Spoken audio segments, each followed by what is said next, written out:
Storytelling by Ai. Vijayanagar राज्य में राजा कृष्णदेव राय का शासन था। उनके दरबार में कई बुद्धिमान मंत्री थे, पर उनमें सबसे प्रसिद्ध थे तेनालीराम।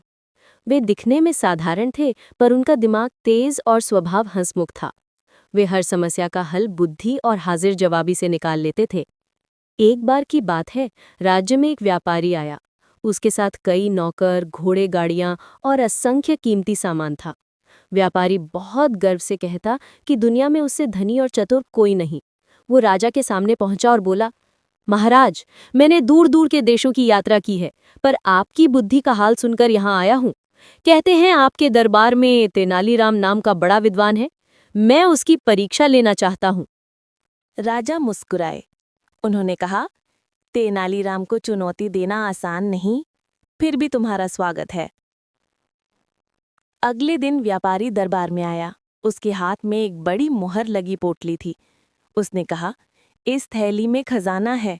मैं तेनालीराम को चुनौती देता हूँ कि बिना खोले अंदर क्या है बताएं।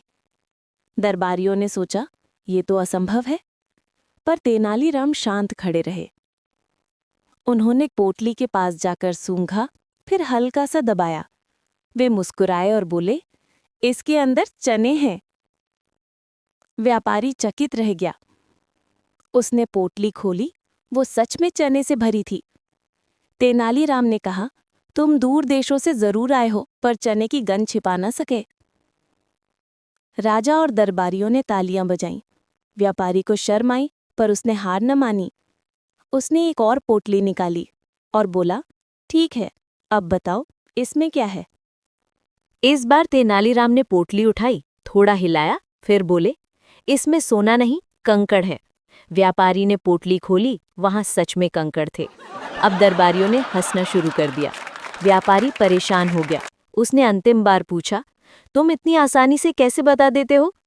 तेनालीराम बोले, पहली पोटली उड़ने में हल्की थी और सूंघने पर चने की गंध आई। दूसरी पोटली भारी थी, पर उसमें कुछ बजने जैसा नहीं था, इसलिए समझ गया कि कंकड़ है। व्यापारी समझ गया कि तेनालीराम केवल भाग्य से नहीं, अनुभव और बुद्धि से जवाब देते हैं।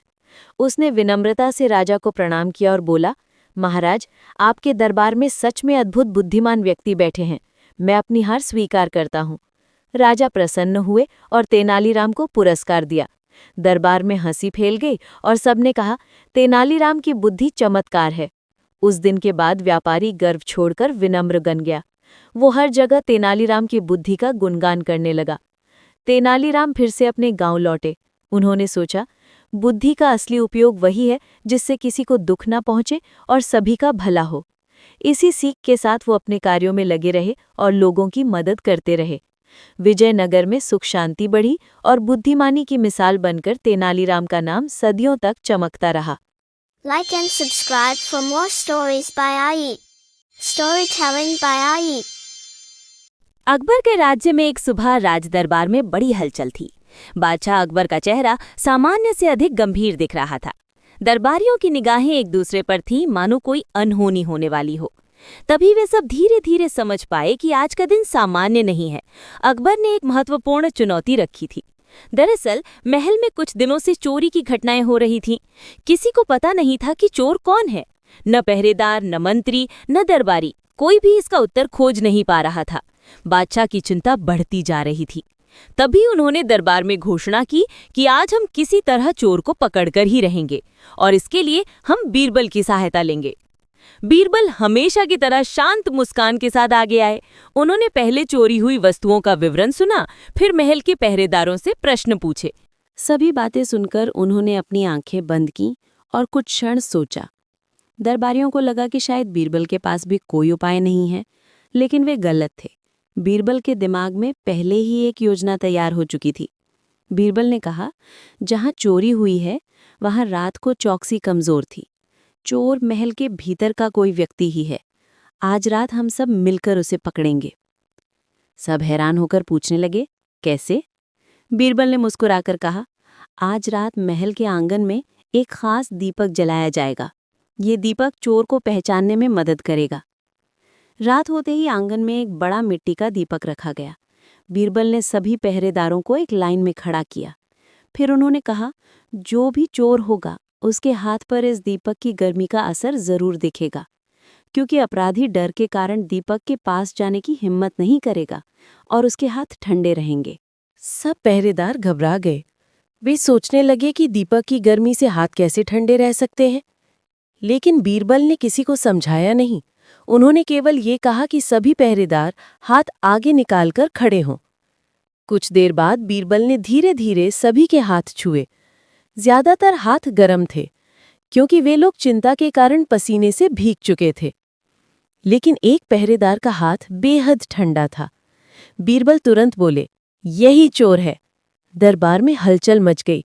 उस पहरेदार ने डर के कारण दीपक के पास जाने की कोशिश ही नहीं की थी, इसलिए उसका हाथ ठंडा रह गया था। बीरबल की ये चाल इतनी सरल पर इतनी प्रभावी थी कि हर कोई दंग रह गया।